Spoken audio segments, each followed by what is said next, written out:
Radhe Radhe. Today is Saturday, 25th May, 2024. Here to present you, we are giving you this Bhagavad Gita recitation recap video where we are halfway or longer through our journey of chapter 11. Along with me, here is Mummy. Radhe Radhe. I'll bring up the screen and show that we covered chapter 11 verses 31, 32, 33, 34, and 35. We did, of course, start off with a pop quiz to recap some material from last time, chapter 11, verses 26 through 30. So again, remind yourselves about that. Also go to last time's recap video, where in fact we mentioned a lot of what ended up being on the pop quiz. So look at that material, look at the questions and answers. Very, very briefly, of course, we did cover things like the sh, ana. You can also look at the recap video from last time for a question on the shorter e sound. Talked about the A sound, and then also in terms of number of Kaurav warriors, speed or great speed, repetition. So lots of examples there, all for your learning benefit. That was just a very, very tiny summary for the recap quiz. Of course, next up, we shall look at chapter 11, verses 31 through 35 as a full rendition, and then one or more important Sanskrit words, and then brief explanation, and then one more round of recitation. Verse 31. Akhyahi me ko bhavan ugra rupo namostu te devavara prasida vignatum ichhami bhavantam adyam nahi prajanami tava pravrittim. Shri Bhagavan Uvacha Kalosmi loka shaya krit pravriddho lokan samahartum iha pravrittaha ritepi tvam na bhavishyanti sarve yeva sthitah pratyanikeshu yodhaha tasmat tvam uttishta yasho labhasva जित्वा शत्रून् भुङ्क्ष्व राज्यं समृद्धम् मयैवैते निहताः पूर्वम् एव निमित्तमात्रं भव सव्यसाचिन् द्रोणं च भीष्मं च जयद्रथं च कर्णं तथान्यान् अपि योधवीरान् मया हतांस्त्वं जहिमा व्यथिष्ठा युध्यस्व जेतासि रणे सपत्नान् सञ्जय उवाच एतत् श्रुत्वा वचनं केशवस्य कृताञ्जलिर्वेपमान किरीटी नमस्कृत्वा भूय एवाह कृष्णम् सगद्गदं भीतः प्रणम्य. So let's look at some important words from verse 31.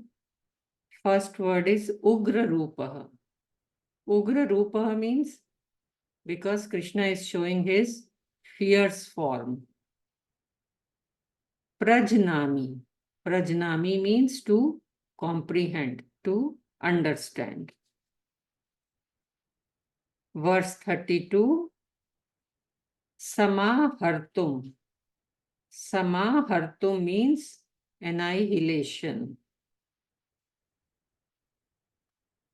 Verse 33. Nimit matram.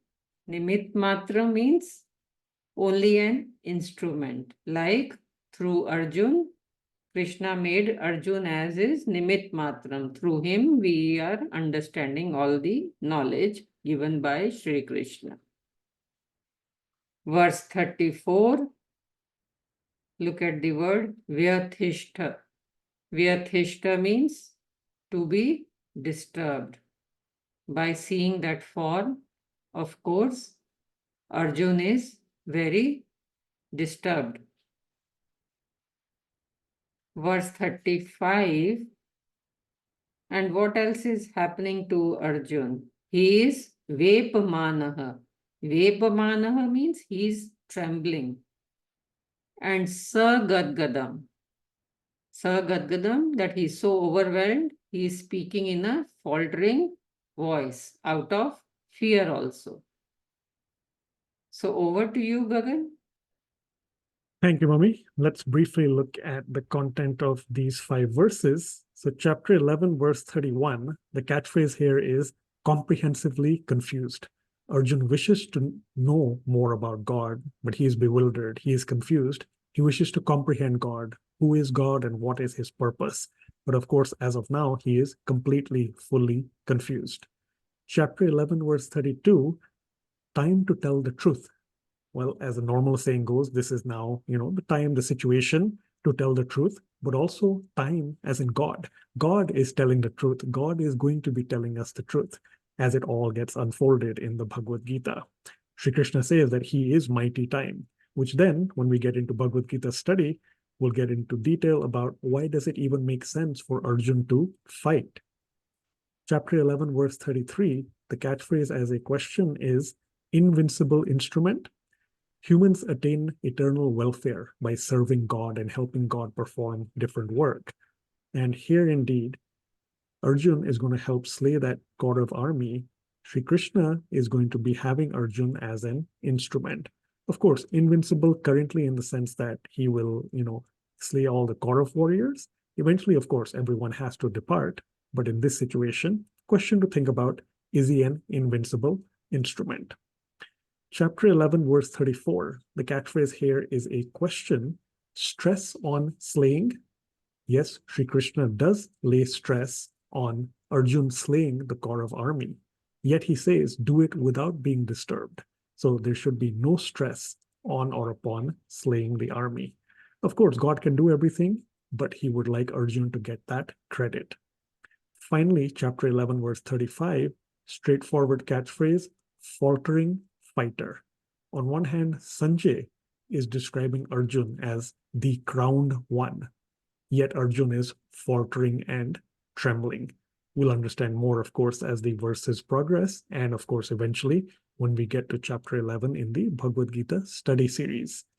Let's listen to one more round of rendition of these verses, followed by any additional comments.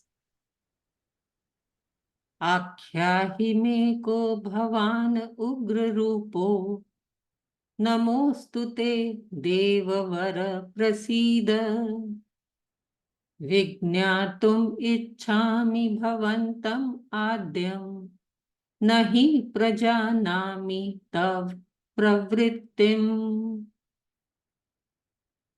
श्रीभगवानुवाच कालोऽस्मि लोकक्षय कृत् प्रवृद्धो लोकान् समाहर्तुम् इह प्रवृत्तः ऋतेऽपि त्वां न भविष्यन्ति सर्वे ये स्थिताः प्रत्यनीकेषु योधाः तस्मात् त्वम् उत्तिष्ठ यशो लभस्व जित्वा शत्रून् भुङ्क्ष्व राज्यं समृद्धम् मयैवैते निहताः पूर्वमेव निमित्तमात्रं भव सव्यसाचिन् द्रोणं च भीष्मं च जयद्रथं च कर्णं तथान्यानपि योधवीरान् मया हतांस्त्वं जहिमा व्यथिष्ठा युध्यस्व जेतासि रणे सपत्नान् संजय उवाच एतत् श्रुत्वा वचनं केशवस्य कृताञ्जलिर्वेपमान किरीटी नमस्कृत्वा भूय एवाह कृष्णं सगद्गदं भीतः प्रणम्य. That was the second round of rendition for all these verses. And as always, of course, please go through this material, revisit it during the week and the days to come. And when we meet next week, hopefully you'll be prepared to talk about a little bit about the verses, answer some questions that may come up, practice reciting them, of course. These are significantly harder than last week, which were already harder than in prior weeks. And that is, of course, one of the trademarks of chapter 11. Just thinking out loud, I know there was at least one verse where in class, Mummy mentioned it has a lot of the I sounds, E, but the short ones, E, E, E, E. So look out for that verse, be aware of which one it is. There were a couple of verses that were extremely hard to pronounce. If you accidentally bring in the in front, that's one of them. You get the meaning wrong, of course. Look out for which verse that is. There was another one with multiple CH sounds in a row, difficult to pronounce. Look at that verse, be familiar. We'll probably ask someone to recite that, and maybe other things that come up. But that's just a quick, Let thoughts. me start with verse 31. So in verse 31, there is lot of choti e, akhya hi, okay, vigyan, I, ichha, I, mi, I, prajnami, I, pravrittim, I. There is only one long E, that is in prasid. Okay, long we call dirgha swar and short we call risva swar. Okay, so choti E and badi E. And similarly in English transliteration, see that on I, only in prasid, there is a superscript on top of I. That means E. Let's see verse number 32. So in verse 32, what is happening? It is very important.